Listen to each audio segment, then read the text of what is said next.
नमस्कार. मी प्राध्यापक डॉक्टर रंजना मधुकर कदम, अगस्ती कला वाणिज्य व दादासाहेब रुपवते विज्ञान महाविद्यालय अकोले. 15 ऑक्टोबर डॉक्टर अब्दुल कलाम यांचा जन्मदिन आपण वाचन प्रेरणा दिन म्हणून साजरा करतो.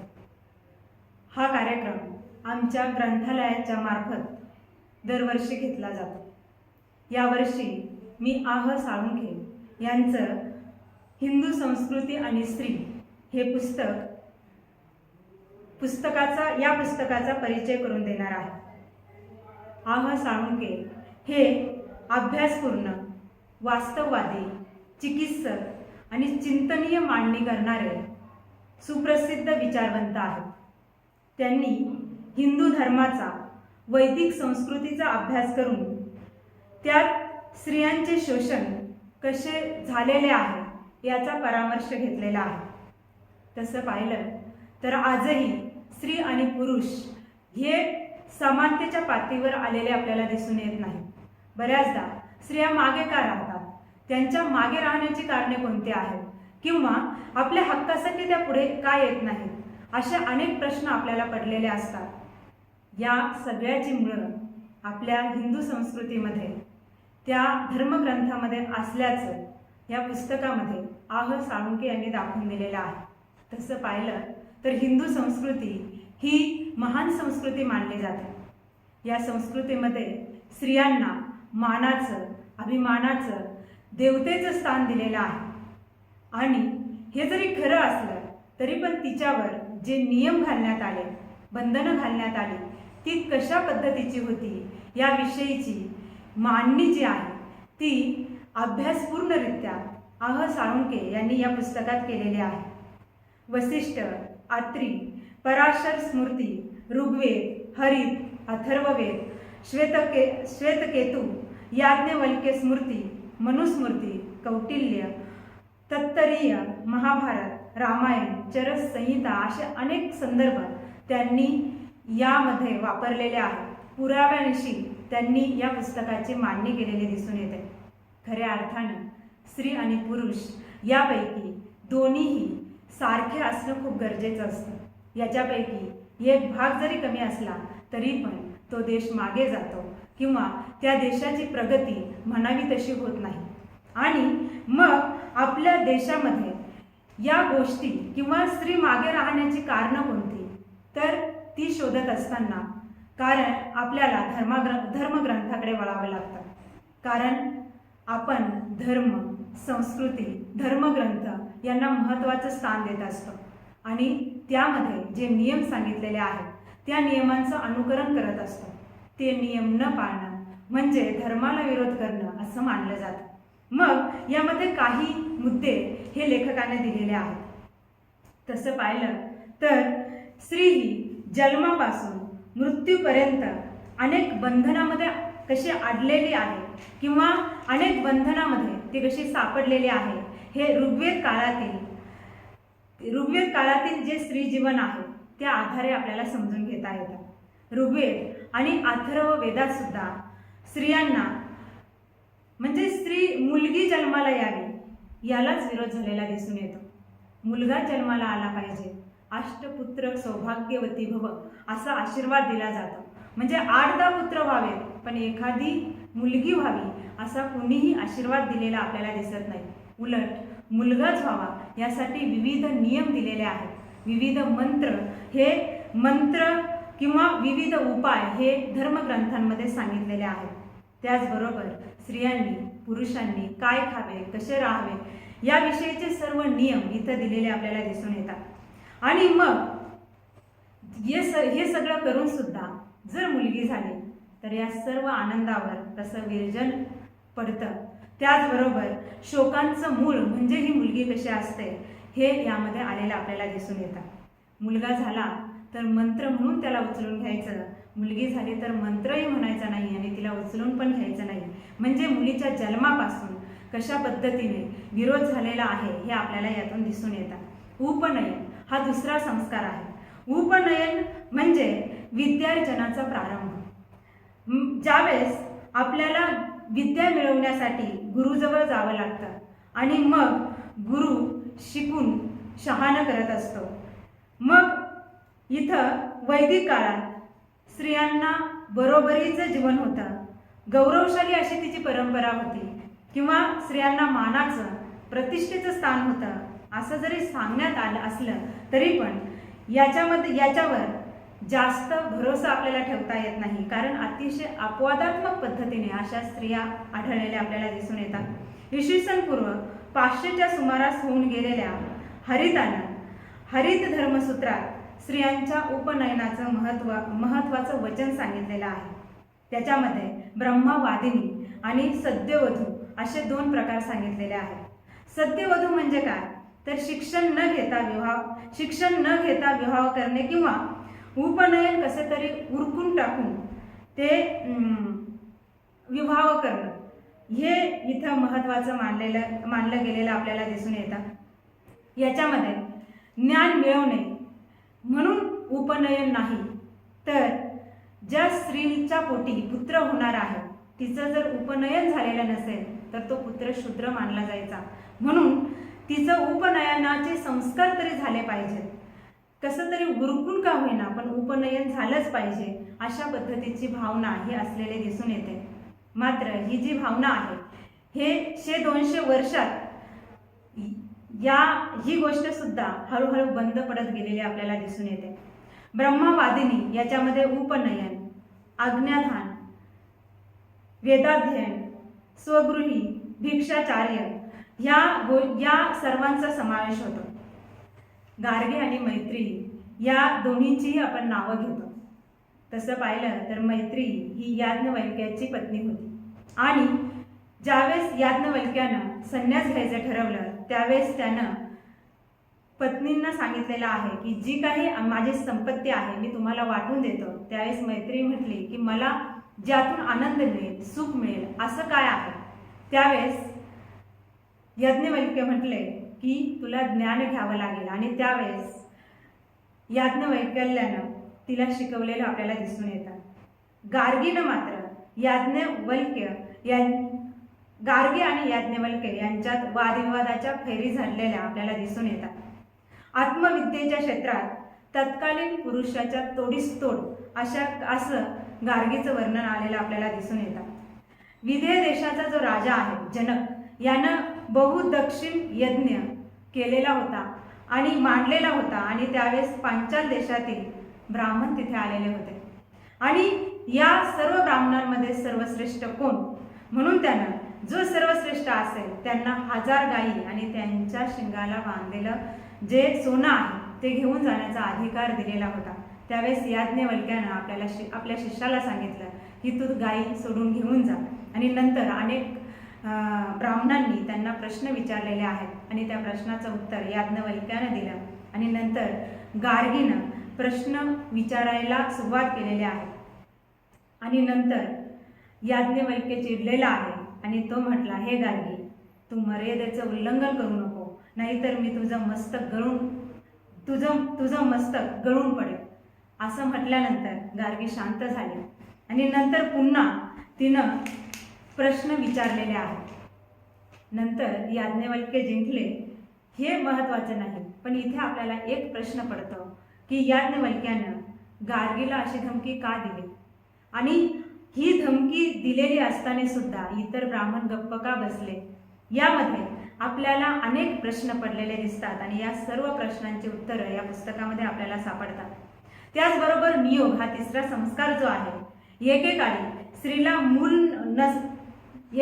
स्त्रीला मूल होत नसेल तर पुत्रप्राप्तीसाठी परपुरुषाकडून पुत्रप्राप्ती करून घेण्याचा तिला अधिकार होता.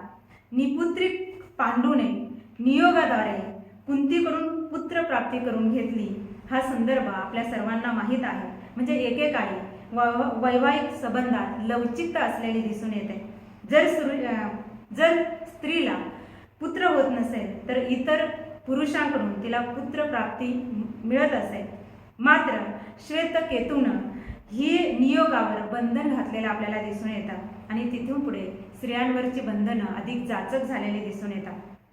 पुत्रप्राप्तीसाठी स्त्रिया असतात, आणि हा जो नियम आहे हा नियम पुढे अधिक रूढ झालेला दिसून येतो.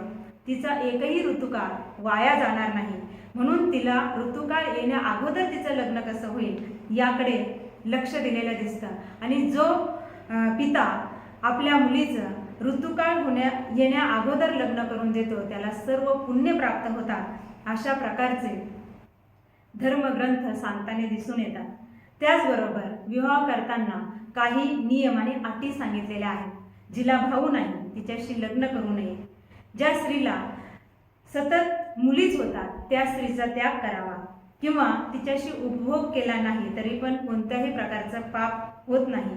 किंवा सुश्रुतानं असं सांगितलेलं आहे की 25 वर्ष पूर्ण झालेल्या पुरुषाने आणि 16 वर्ष पूर्ण झालेल्या स्त्रीने पुत्रप्राप्ती करावी, कारण त्यामुळं जर या वयाच्या अगोदर पुत्रप्राप्ती झाली तर गर्भ मरण्याची शक्यता असते, किंवा दुर्बल, अपंग, किंवा त्याचं संसारामध्ये विविध प्रकारचे दुःख येण्याची शक्यता असते. पण शुश्रूषाने मांडलेला हा जो विचार आहे तो जास्त काळ टिकला नाही. नंतरच्या काळात विवाहाचं वय अधिक कमी कमी होत गेलं. कौटिल्य जो आहे तो म्हणतो की मुलीचं लग्न हे 7 ते 12 या वयातच झालं पाहिजे, आणि तरच सर्व कुलांना पुण्य प्राप्त होतात.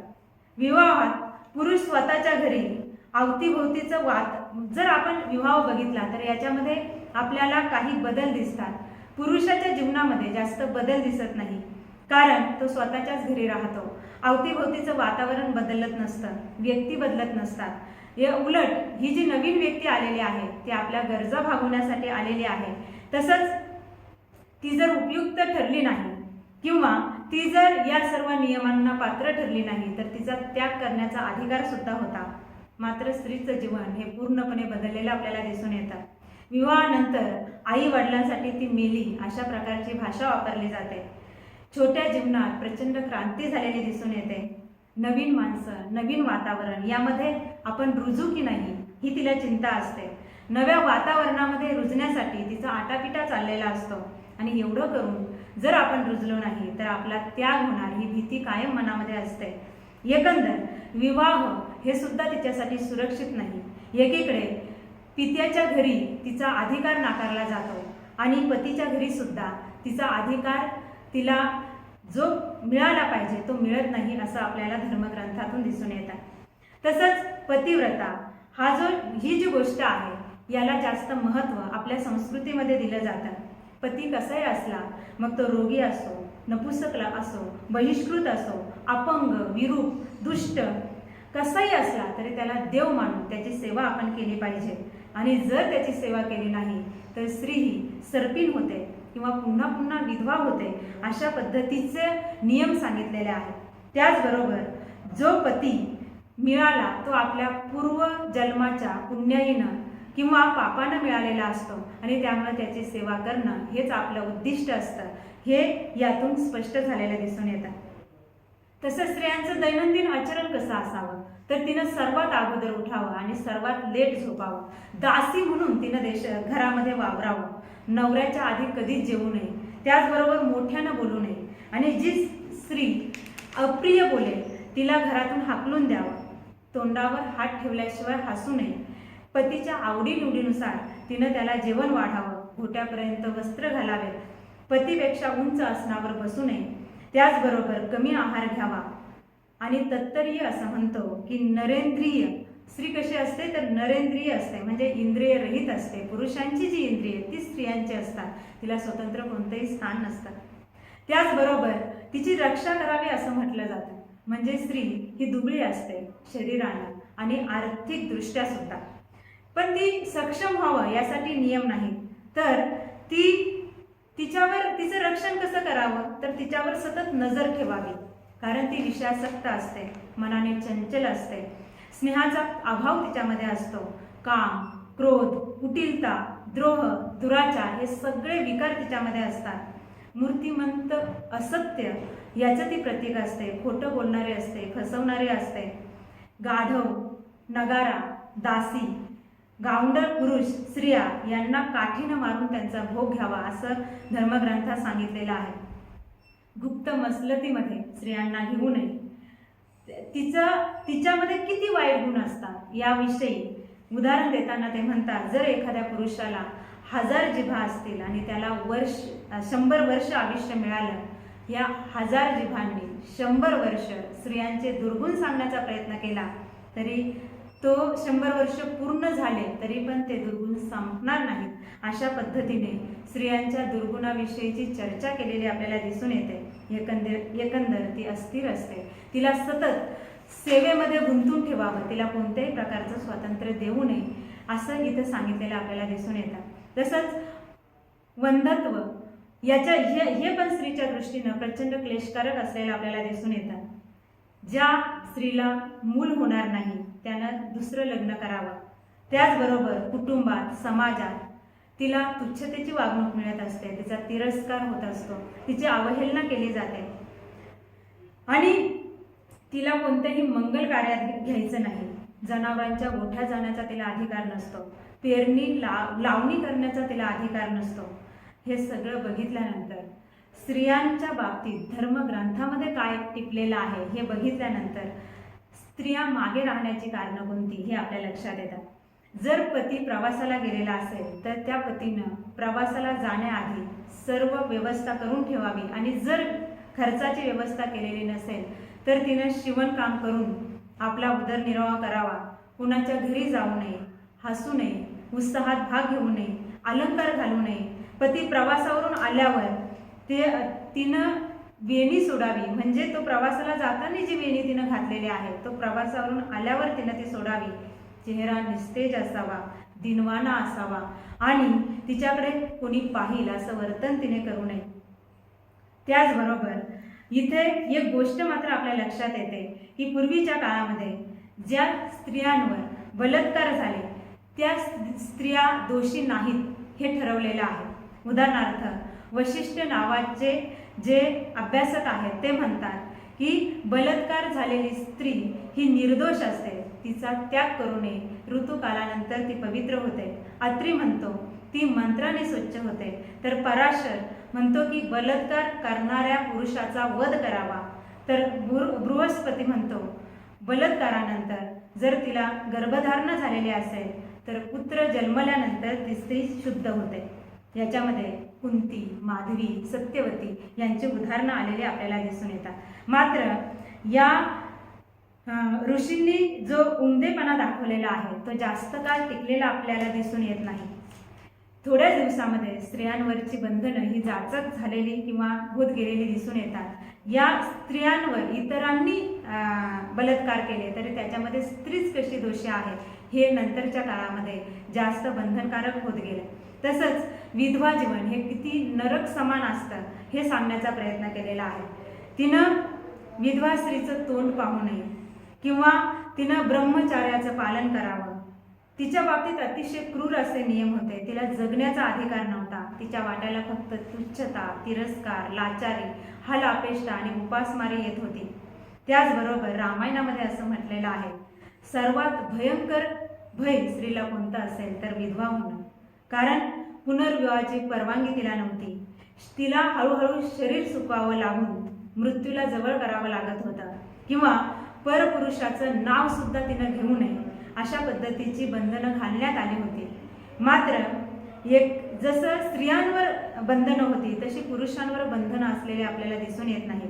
जर पुरुषाची पत्नी हिचं निधन झालं तर त्यानं 10 दिवसानंतर विशिष्ट असा संस्कार झाल्यानंतर लगेच दुसरं लग्न करावं.